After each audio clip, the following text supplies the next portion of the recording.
ಎಲ್ರಿಗೂ ನಮಸ್ಕಾರ. ನೀವು ನೋಡ್ತಾ ಇದ್ದೀರಾ ಸಿರಿ ಟಿವಿ. ನಾನು ದಿವ್ಯಶ್ರೀ. ಇವತ್ತಿನ ಸಂಚಿಕೆ ಬಹಳ ವಿಶೇಷವಾದದ್ದು. ಯಾಕೆ ಅಂದರೆ ಇವತ್ತಿನ ಸಂಚಿಕೆಯಲ್ಲಿ ನಮ್ಮೊಟ್ಟಿಗಿದ್ದಾರೆ ಓಂ ಸಾಯಿ ಧ್ಯಾನ ಮಂದಿರದ ಸಂಸ್ಥಾಪಕರು ಹಾಗೂ ಧರ್ಮಾಧಿಕಾರಿಗಳಾದಂಥ ಶ್ರೀ ಸಾಯಿ ಕಿರಣ್ ಆದೋನಿ ಗುರೂಜಿ ಅವರು. ಬನ್ನಿ ಅವರೊಟ್ಟಿಗೆ ಮಾತಾಡಿ ಆಧ್ಯಾತ್ಮಿಕವಾದಂತಹ ಕೆಲವು ವಿಚಾರಗಳನ್ನು ಪರಿಚಯ ಮಾಡ್ಕೋಣ. ನಮಸ್ತೆ ಸರ್. ನಮಸ್ಕಾರ. ಹೇಗಿದ್ದೀರಾ ಗುರುಗಳೇ? ಎಲ್ಲ ಬಾಬಾನ ಆಶೀರ್ವಾದ ಚೆನ್ನಾಗಿದ್ದೀನಮ್ಮ. ಈಗ ನಾನು ಓಂ ಸಾಯಿ ಧ್ಯಾನ ಮಂದಿರದ ಸಂಸ್ಥಾಪಕರು ಹಾಗೂ ಧರ್ಮಾಧಿಕಾರಿಗಳು ಅಂತ ಹೇಳಿದೆ. ಇದು ಸಾಯಿಬಾಬಾ ಅವರ ಧ್ಯಾನ ಮಂದಿರ ಅಲ್ವಾ? ಹೌದಮ್ಮ. ಮೊದಲನೆಯ ಪ್ರಶ್ನೆ ಹಾಗೂ ನನಗೆ ಕಾಡ್ತಿರೋವಂಥದ್ದು, ಮತ್ತು ಸಾಕಷ್ಟು ಜನಗಳಿಗೆ ಇವತ್ತಿಗೂ ಸಹ ಬಹಳಷ್ಟು ಗೊಂದಲಗಳಿವೆ. ಸಾಯಿಬಾಬಾ ಅನ್ನೋ ದೇವರು ಮುಸ್ಲಿಂ ಧರ್ಮಕ್ಕೆ ಸಂಬಂಧಪಟ್ಟವರ ಅಥವಾ ಹಿಂದೂ ಧರ್ಮಕ್ಕೆ ಸಂಬಂಧಪಟ್ಟವರ ಅಂತ, ಇದರ ಬಗ್ಗೆ ನಿಮ್ಮ ಅಭಿಪ್ರಾಯವನ್ನು ತಿಳಿಸ್ಕೊಡಿ. ಮೊದಲನೇದಾಗಿ ಪ್ರಾತಸ್ಮರಣೀಯರಾದಂತಹ ಸದ್ಗುರು ಸಾಯಿನಾಥರ ಚರಣ ಕಮಲಗಳಿಗೆ ವಂದಿಸುತ್ತಾ, ಓಂ ಶ್ರೀ ಸಾಯಿನಾಥಾಯ ನಮಃ.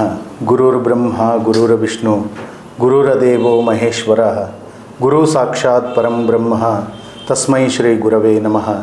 ಮೂಕಂ ಕರೋತಿ ವಾಚಾಲಾಂ ಪಂಗುಂ ಲಂಘಯತೆ ಗಿರಿಂ ಯತ್ಕೃಪಾ ತಂ ಅಹಂ ವಂದೇ ಪರಮಾನಂದ ಮಾಧವಂ. ಮೊದಲನೇದಾಗಿ ಸಿರಿ ಟಿ ವಿ ಚಾನಲ್ನವರಿಗೆ ತುಂಬ ಹೃದಯದ ಧನ್ಯವಾದಗಳು. ಈ ಒಂದು ಕಾರ್ಯಕ್ರಮಕ್ಕೆ ನನ್ನನ್ನು ಆಹ್ವಾನಿಸಿದ್ದಕ್ಕೆ. ಇದರ ಸಂಸ್ಥಾಪಕರಾದಂತಹ ಸನ್ಮಾನ್ಯ ಶ್ರೀ ಡಾಕ್ಟರ್ ಸುರೇಶ್ ಚಿಕ್ಕಣ್ಣನವರಿಗೆ, ಅವರ ಹೆಸರು ಭಾಳಷ್ಟು ಕೇಳಿದ್ದೆ ನಾನು. ಇದೇ ಮೊದಲನೇ ಬಾರಿ ಆ ಬಾಬಾರವರು ಭಕ್ತರವರು ಅಂತೇಳಿ ಇಲ್ಲಿ ಬಂದ ನಂತರ ಗೊತ್ತಾಯಿತು. ಭಾಳ ಸಂತೋಷ ಆಯಿತು ನನಗೆ ಬಾಬಾರವರ ಮೂರ್ತಿ ನೋಡಿ ಅವರ ಆಫೀಸ್ನಲ್ಲಿ. ಯಾಕಂದರೆ ಇದು ಕಾರ್ಯಕ್ರಮನೂ ಅವರೇ ಬಾಬಾನೇ ಏರ್ಪಡಿಸಿದಂಗಿದೆ ನನಗೆ. ಯಾಕಂದರೆ ಇದು ಮೊದಲನೇ ಇಂಟರ್ವ್ಯೂ ನಾನು ಮಹಾರಾಷ್ಟ್ರದಲ್ಲಿ ಸಾಯಿಲೀಲಾ ಟಿ ವಿಯಲ್ಲಿ ಕೊಟ್ಟಿದ್ದು, ನಂತರ ಅಲ್ಲಿ ಚಿಕ್ಕಪುಟ್ಟ ಅಲ್ಲೇ ನಮ್ಮ ಲೋಕಲ್ನಲ್ಲಿ ಮಾಡಿದ್ದು ಹೊರತಾಯಿತು. ಇದು ಮೊದಲನೇದು ನಮ್ಮ ಕರ್ನಾಟಕ ಜನತೆಗೆ ನಮ್ಮ ಬಾಬಾ, ನೀವು ಕೇಳಿದಂಗೆ ಪ್ರಶ್ನೆ ಕೇಳಿದಂಗೆ ಬಾಬಾ ಯಾರು ಅನ್ನೋದು ಭಾಳಷ್ಟು ಜನಕ್ಕೆ ಆ ಒಂದು ಗೊಂದಲ ಇದೆ.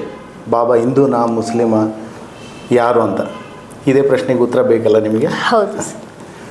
ಮೊದಲನೇದಾಗಿ ಬಾಬಾ ಸಾಯಿ ಅಂತ ಹೆಸರು ಬಂದಿದ್ದವರಿಗೆ, ಅವರು ಎರಡನೇ ಟೈಮ್ ಶಿರಡಿಗೆ ಬಂದಾಗ, ಮೊದಲನೇ ಬಾರಿ ಒಂದು 16 ವಯಸ್ಸಿದ್ದಾಗ ಅವರು ಶಿರಡಿಗೆ ಬಂದಿದ್ದರು. ಬಂದು ಒಂದು ಬೇವಿನ ಗಿಡ ಈಗಲೂ ಇದೆ ಶಿರಡಿಯಲ್ಲಿ. ಆ ಮರದ ಕೆಳಗಡೆ 7 ದಿನ ನಿರಂತರವಾಗಿ ಧ್ಯಾನದಲ್ಲಿ ಮಗ್ನರಾಗಿ ಕುಂತಿದ್ರು. ಗಾಳಿ ಮಳೆ ಎಂಥದ್ದು ಬಂದ್ರೂ ಅಲ್ಲೇ ಕುಂತು, ನಂತರ ಕೆಲವು ಲೀಲೆಗಳಲ್ಲಿ ರಚಿಸಿ ಅಲ್ಲೇನು ಒಳಗಡೆ ಒಂದು ಗುಹೆ ಇದೆ ಅಂಥೇಳಿ ಈಗಲೂ ಇದೆ.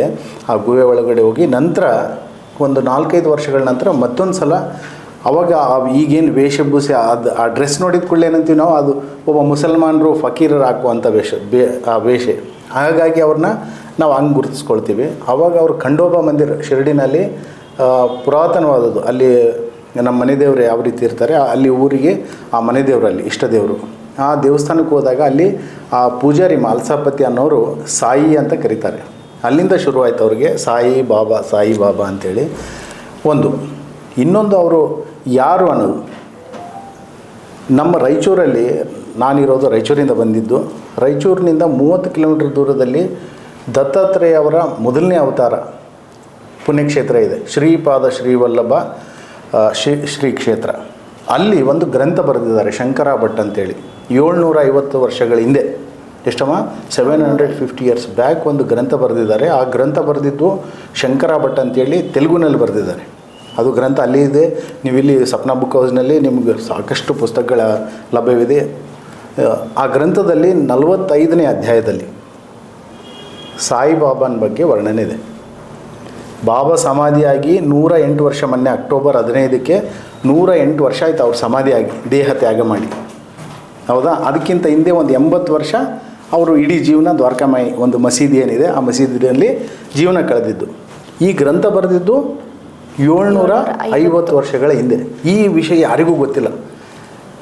ಈ ಭಾಳಷ್ಟು ಯಾರು ಸಾಧು ಸಂತರು ಜ್ಞಾನಿಗಳು ಏನು ಹೇಳ್ತಾ ಇದ್ದಾರೆ, ಅವರೆಲ್ಲ ಈ ಬಾಬಾ ಮುಸಲ್ಮಾನ್ ಅಂತ ಯಾಕೆ ಹೇಳ್ತಿದ್ದಾರೆ ಗೊತ್ತಿಲ್ಲ.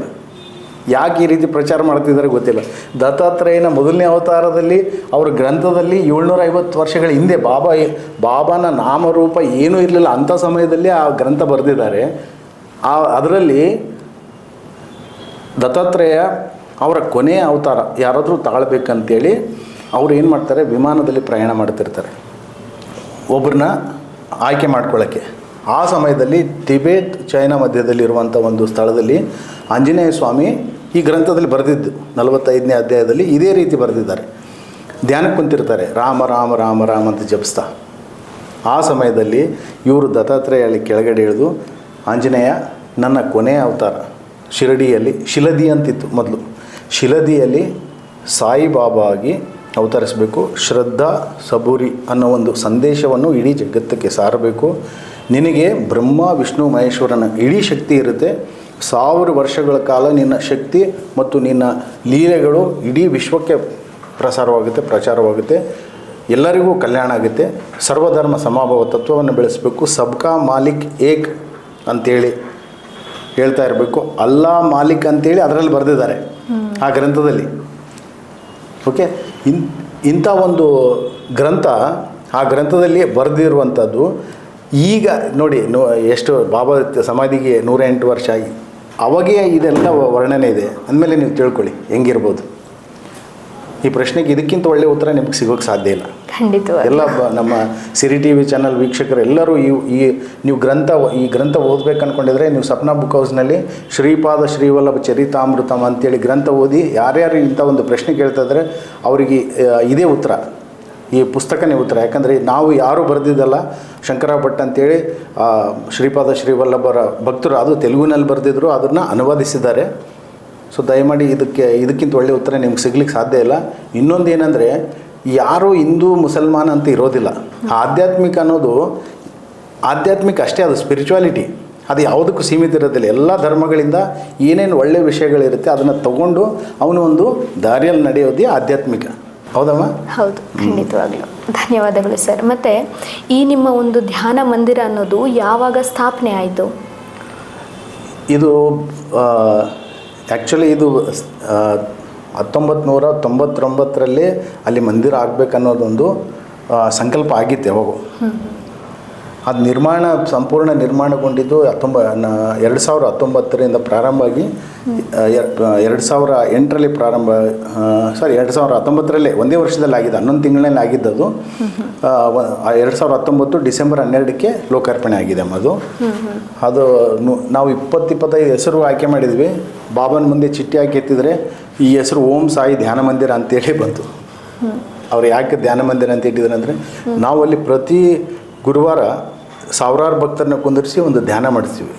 ಸಾಧಾರಣ ಒಂದು ಧ್ಯಾನ ಯಾರಾದರೂ ಬಂದು ಮಾಡ್ಬೋದು. ನಮ್ಮ ಮಂದಿರ ಸ್ಪೆಷಾಲಿಟಿ ಏನಂದರೆ, ಹಿಂದೂ ಮುಸಲ್ಮಾನರು ಕ್ರೈಸ್ತರು ಎಲ್ಲರೂ ಬಂದು ದರ್ಶನ ಮಾಡಿಕೊಡ್ತಾರೆ. ಅದರಲ್ಲಿ ಮಂದಿರ ಒಳಗಡೆನೇ ನಾವು ರಾಘವೇಂದ್ರ ಸ್ವಾಮಿ, ಮಕ್ಕಾ ಮದಿನಾ, ಜೀಸಸ್ 3 ಫೋಟೋ ಇಟ್ಟಿದೆ. ಹಾಗಾಗಿ ಸರ್ವಧರ್ಮ ಸಮಾಭಾವ ತತ್ವ ಬಾಬಾ ಅವ್ರ ಇಡೀ ಜೀವನ ಏನು ಹೇಳ್ತಾ ಇದ್ರು ಅದನ್ನೇ ನಾವು ಪ್ರಸಾರ ಮಾಡಲಿಕ್ಕೆ ಪ್ರಯತ್ನ ಮಾಡ್ತಾಯಿದ್ದೀವಿ. ಅವರ ಒಂದು ವಿಚಾರಗಳನ್ನೇ ಜೀವನದಲ್ಲಿ ಅಳವಡಿಸ್ಕೊಂಡು ನಡೀತಾ ಇದ್ದೇವೆ. ಈಗ ಎಲ್ಲ ಒಂದು ಮಂದಿರಗಳಿಗೆ ತನ್ನದೇ ಆದಂಥ ವಿಶೇಷತೆಗಳು ಇರುತ್ತೆ. ಇದೇ ರೀತಿ ಈ ಒಂದು ಸಾಯಿಬಾಬಾ ಈ ಮಂದಿರಕ್ಕೆ, ಧ್ಯಾನ ಮಂದಿರಕ್ಕೆ ಇರುವಂಥ ವಿಶೇಷತೆಗಳು ಏನು ಸರ್? ನಮ್ಮದು ನೋಡಿ ಅಮ್ಮ, ಎಲ್ಲ ಮಂದಿರಗಳಲ್ಲಿ ಪೂಜೆ ಅಂತರೂ ಬಾಬಂದು ಭಾಳಷ್ಟು ವಿಶೇಷ ಪೂಜೆ. ಇಡೀ ನೀವು ಯಾವುದೇ ಮಂದಿರಗಳಲ್ಲಿ ಯಾವ ರೀತಿ ಇರುತ್ತೋ, ಬಾಬಾರವರಲ್ಲಿ ಪ್ರತಿ ದಿವಸ 4 ಆರತಿ ಆಗುತ್ತೆ. ಬೆಳಿಗ್ಗೆ 5ವರೆಗೆ ಸ್ಟಾರ್ಟ್ ಆಗಿದ್ದು ರಾತ್ರಿ 9 ಗಂಟೆವರೆಗೆ ಅವರಿಗೆ ಆರತಿ ನಡೀತಾ ಇರುತ್ತೆ. ಪೂಜೆಗಳಲ್ಲಿ ಏನೂ ಕಡಿಮೆ ಇಲ್ಲ. ಆದರೆ ಅವರು ಬಾಬಾರವರು ಇಡೀ ಜೀವನ ಮಾನವ ಸೇವೆನೇ ಪ್ರಾಮುಖ್ಯತೆ ಕೊಟ್ಟಿದ್ದಾರೆ. ಅವರು ಬಡವರಿಗೆ, ದೀನ ದಲಿತರಿಗೆ ಅವ್ರಿಗೆ ಏನು ಸೇವೆ ಮಾಡಬೇಕು ಅದನ್ನೇ ಅವರು ಮುಖ್ಯವಾಗಿ ಅವ್ರು ಇಟ್ಕೊಂಡಿದ್ದಾರೆ. ಪೂಜೆ ಪುನಸ್ಕಾರಗಳಕ್ಕಿಂತ ಒಂದು ಜನಸೇವೆ, ಜನಾರ್ದನ ಸೇವೆ ಅದನ್ನೇ ಅವರು ಅಳವಡಿಸ್ಕೊಂಡಿದ್ದಾರೆ. ನಾವು ನಮ್ಮ ಮಂದಿರ ವತಿಯಿಂದ ಕೋವಿಡ್ ಸಮಯದಲ್ಲಿ ನಮ್ಮ ಮಂದಿರ 2019 ಡಿಸೆಂಬರ್ನಲ್ಲಿ ಉದ್ಘಾಟನೆ ಆಯಿತು. ಅದರ ನಂತರನೇ ಕೋವಿಡ್ ಬಂತು. 2021ರಲ್ಲಿ ಇಡೀ ಭಾರತ ದೇಶ ಲಾಕ್ಡೌನ್ ಆಗಿತ್ತು. ಅಂಥ ಸಂದರ್ಭದಲ್ಲಿ ನಾವು ಸರ್ಕಾರದಿಂದ ಅನುಮತಿ ಪಡ್ಕೊಂಡು, ನಮ್ಮ ಆಗಿನ ಕಾಲದಲ್ಲಿ ಇವರು ಗೋವಿಂದ ಕಾರಜೋಳ ಸಾಹೇಬರು ಉಪಮುಖ್ಯಮಂತ್ರಿಗಳಿದ್ದರು. ಅವರ ಸುಪುತ್ರರು ನಮಗೆ ಆತ್ಮೀಯರು, ಉಮೇಶ್ ಕಾರಜೋಳ. ಅವರು ಫೋನ್ ಮಾಡಿ, ಬಾಬಾ ಹಿಂಗೆ ಇದು ನಿಮ್ಮ ಮಂದಿರದಲ್ಲಿ ಯಾಕೆ ಈ ಕೋವಿಡ್ ಸಮಯದಲ್ಲಿ ಏನಾದರೂ ಒಂದು ಸೇವೆ ಮಾಡ್ಬೋದಿತ್ತಲ್ಲ ಅಂತ ಹೇಳಿದ ನಂತರ ನಾವೇನು ಮಾಡಿದ್ವಿ, ನಮ್ಮ ಅಲ್ಲಿ ಲೋಕಲ್ SP ವೇದಮೂರ್ತಿ ಸರ್ ಅಂತಿದ್ದರು, ಭಾಳ ಆತ್ಮೀಯರಾಗಿದ್ದರು ಅವರು, ಸಾಯಿ ಭಕ್ತರು. ಅವ್ರಿಗೆ ಹೋಗಿ ಎಲ್ಲ ಮತ್ತು ನಗರ ಪಾಲಿಕೆ ಎಲ್ಲರ ಹತ್ರ ಪರ್ಮಿಷನ್ ತೊಗೊಂಡು ಪ್ರತಿದಿನ ಬೆಳಿಗ್ಗೆ ಉಪಹಾರ, ಮಧ್ಯಾಹ್ನ ಲಂಚ್, ರಾತ್ರಿ ಡಿನ್ನರ್. ಇಡೀ ರಾಯಚೂರಿನಲ್ಲಿ ಎಷ್ಟು ಆಸ್ಪತ್ರೆಗಳಿದ್ವು, police department, ambulance drivers, municipality ಕರ್ಮಚಾರಿಗಳು ಎಲ್ಲರಿಗೂ ಬೆಳಿಗ್ಗೆ 3,000 ಪುಟಗಳು, ಮಧ್ಯಾಹ್ನ ರಾತ್ರಿ 3 ಹೊತ್ತು 25 ದಿನ ನಿರಂತರ ಒಂದು ಅನ್ನ ಸಂತರ್ಪಣೆ ಮಾಡಿದ್ವಿ. ಅದು ಇಡೀ ರಾಜ್ಯದಲ್ಲಿ ಹೆಸರಾಯಿತು. ನಮ್ಮ ಮಂದಿರ ಅಲ್ಲಿಂದ ಎಲ್ಲ ಮಂದಿರಗಳು ಕ್ಲೋಸ್ ಇದ್ರೂ ನಮ್ಮ ಮಂದಿರಕ್ಕೆ ಭಾಳಷ್ಟು ಹೆಸರು ಬಂದಿದ್ದು ಅಲ್ಲಿಂದನೇ. ನಾವು ಸಮಾಜ ಸೇವೆಯಲ್ಲಿ ಅಲ್ಲಿಂದ ಹೆಚ್ಚಿನ ಒತ್ತನ್ನು ಕೊಟ್ಟು ಪಾರ್ಟಿಸಿಪೇಟ್ ಮಾಡಿದ್ವಿ. ನಂತರ ಸಾಯಿ ದೀಪಾವಳಿ ಅಂತ ಮಾಡ್ತೀವಿ ನಾವು ಪ್ರತಿ ವರ್ಷ. ಯಾರಿಗೆ ದೀಪಾವಳಿ ಆಚರಣೆ ಮಾಡೋಕ್ಕಾಗೋದಿಲ್ವೋ, ಯಾರ ಮನೆಯಲ್ಲಿ ಒಂದು ಹಬ್ಬ ಆಚರಣೆ ಮಾಡಲಿಕ್ಕೆ ಏನೇನು ವಸ್ತುಗಳು ಬೇಕಾಗುತ್ತೋ ಅಂಥವೆಲ್ಲ ಪ್ರತಿಯೊಂದು ಒಂದು ಆಯ್ಕೆ ಮಾಡ್ತೀವಿ ನಾವು. ಸ್ಲಮ್ ಏರಿಯಾ ಆಗ್ಬೋದು, ಬಡವರು ಎಲ್ಲಿರ್ತಾರೆ ಅಂಥವ್ರನ್ನ ಆಯ್ಕೆ ಮಾಡಿ ಆ ಕುಟುಂಬಗಳಿಗೆ ಒಂದು ಕಿಟ್ಟನ್ನು ವಿತರಣೆ ಮಾಡುವಂಥ ಕೆಲಸ ಈಗಲೂ ಮಾಡ್ತಾ ಬಂದಿದ್ದೇವೆ. ಮತ್ತು ಶಾಲಾ ಮಕ್ಕಳಿಗೆ ಇಂಥವೆಲ್ಲ ಸಾಕಷ್ಟು ಕೆಲಸಗಳು ಮಾಡಿದ್ದೇವೆ.